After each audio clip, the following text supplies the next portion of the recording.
நம்ம ரட்சிக்கப்பட்டிருக்கணும்.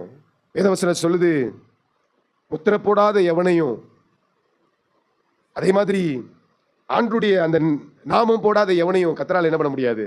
பாதுகாக்க முடியாது. நீங்க ஆண்டவரை ஏத்துக்கிட்டது உண்மை, ஆண்டவரை நம்புறது உண்மை. ஆனா ரட்சிப்பின் அனுபவம் உங்களுடைய வாழ்க்கையில இருக்குதா? ரட்சிக்கப்பட்டீங்கன்னா அடுத்த ஸ்டெப் ஞான ஸ்நானம், அடுத்த ஸ்டெப் ஆவிக்குரிய அந்த அபிஷேகத்தின் அனுபவம். அதோட முடிஞ்சிடாது. அதுக்கப்புறம் என்ன பண்ணணும்? அந்த வாழ்க்கை, பரிசுத்த வாழ்க்கை, அனுதின வாழ்க்கை, அப்படி வார்த்தை, எண்ணங்கள், பேச்சு, கிரியைகள், செயல்பாடுகள் எல்லாம் எப்படி இருக்கணும்? ஆண்டவருக்கு பிரியமா இருக்கணும்.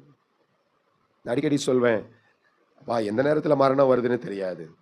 ஒருவேளை நம்மளே நல்லா வண்டி ஓட்டிட்டு போனாலும் ஆப்போசிட் வரவே என்ன பண்ண மாட்டான். எந்த நேரம் வந்தாலும் அந்த மரணத்துக்கு முன்னாடி ஒரு நிமிஷம் மட்டும் எனக்கு என்ன பண்ணணும்? நீங்க கொடுக்கணும். அதுக்கப்புறம் எனக்கு ஞானத்தையும் நீங்க கொடுக்கணும். என்ன ஞானத்தை கொடுக்கணும்? ஐயோ கை உடஞ்சிருச்சே, கால் உடஞ்சிருச்சேன்னு இல்லை, பாவ மன்னிப்ப. ஆண்டவரே இந்த நிமிஷமும் என்னை ஆயத்தப்படுத்துங்க. இங்க கண்ணை மூடனேன்னா, இங்கே மரணம் என்னை சந்திக்கும்னா, நான் உங்க சமூகத்தில் காணப்படணுங்கிற அந்த அறிவை தாங்க நான் ஜெபம் பண்ணுவேன் அடிக்கடி.